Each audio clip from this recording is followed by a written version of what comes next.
Merci de m'avoir accordé la parole. Je suis Eloge Malonga.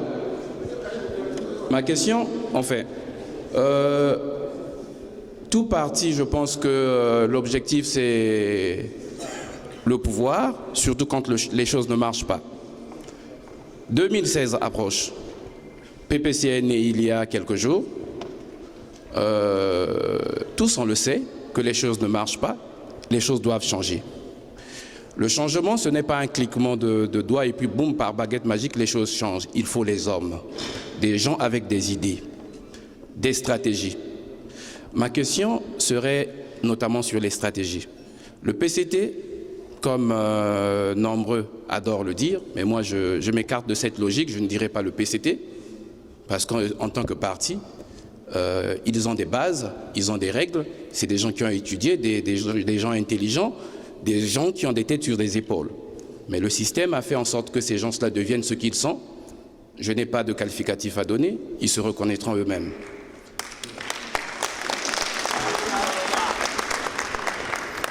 Or, si on essaie de voir notre sphère politique, aujourd'hui, c'est bouclé. C'est comme aller sur Mars, on ne va pas se reconnaître. Alors, ce que nous devrons faire, ou ce qui doit se faire, c'est frapper. Et quand on frappe, il faut frapper dur. Quelles sont les stratégies du PPC pour 2016? Parce que la première des choses, à ce que je sache, il faut prendre l'étendue. 2, une fois l'étendue maîtrisée, c'est-à-dire le peuple est avec le PPC, et demain aux élections, ben voilà, on peut passer au lendemain. Mais il s'avère que les élections, comment on appelle ça, CONEL ou je ne sais pas quoi, ceux qui ont organisé des élections en 2002 et 2009, pensez-vous que cette machine peut organiser les élections et puis ceux qui se veulent démocrates et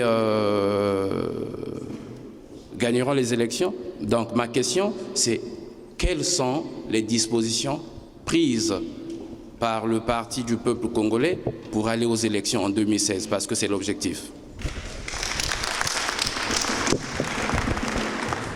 Chers frères, je vais venir en masse.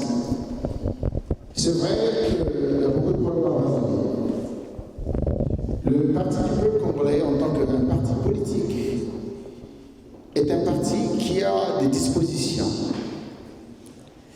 Nous savons que, comme je viens de le dire autrefois, en étant divisé, on est très faible. Mais en étant unis, on est solide. On peut affronter n'importe quel vent. Lorsque l'on parle du combat, ça veut dire qu'il y a des belligérants, il y a des gens qui sont debout, en train de s'affronter pour un but ou pour une réalité limpide. Le Parti du peuple congolais s'est dit, comme il y a beaucoup de partis de l'opposition au Congo-Brazzaville, on va tous se mettre derrière un mouvement que nous appelons le mouvement pour la renaissance et pour la démocratie. Ce mouvement associera plusieurs partis de l'opposition et associations. Il y a 2 semaines de cela, j'ai été à Londres. J'ai croisé plusieurs Congolais et tous m'ont dit, Président, nous devons d'abord nous rassembler et parler la même langue. Et je crois bien que tu te souviens d'une histoire dans la Bible, lorsqu'on parlait de la tour de Babel. Dans cette tour, ces personnes parlaient la même langue. Ils n'étaient pas en antagonisme dans leur façon de faire les choses.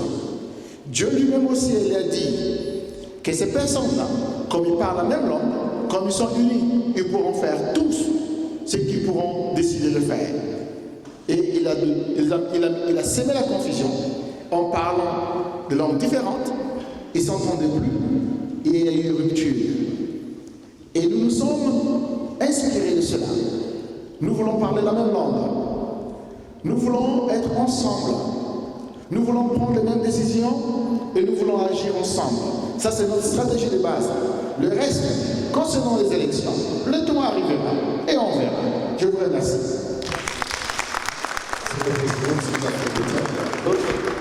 J'ai aimé ta question, hein, c'est la stratégie. Parce que maintenant, on connaît la stratégie du PCT. C'est un parti où il y a des stratèges, s'ils sont restés 30 ans au pouvoir, c'est qu'ils ont eu des stratégies pour conserver le pouvoir.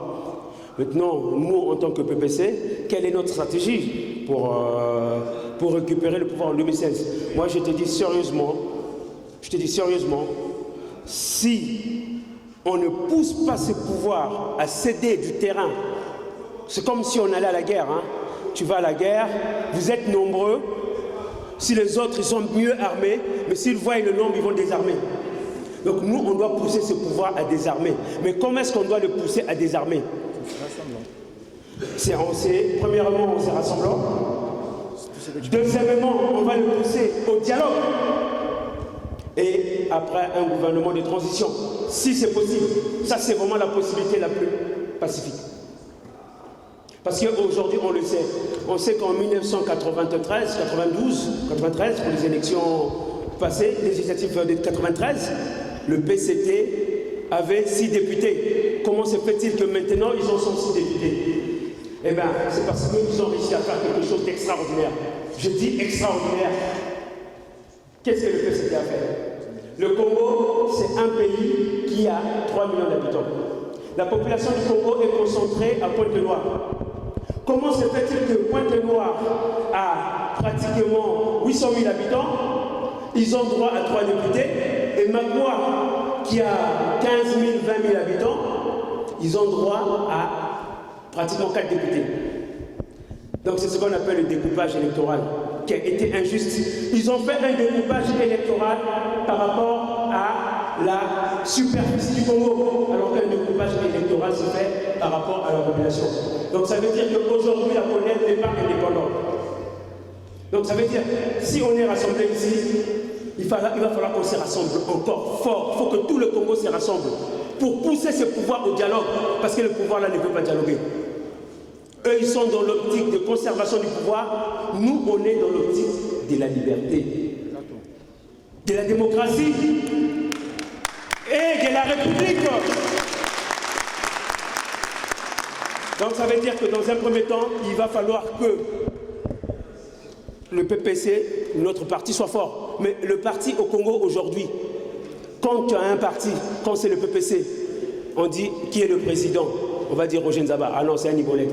Ça, c'est le raisonnement de Congolais. Ce sont nos dirigeants qui nous ont appris à faire ça.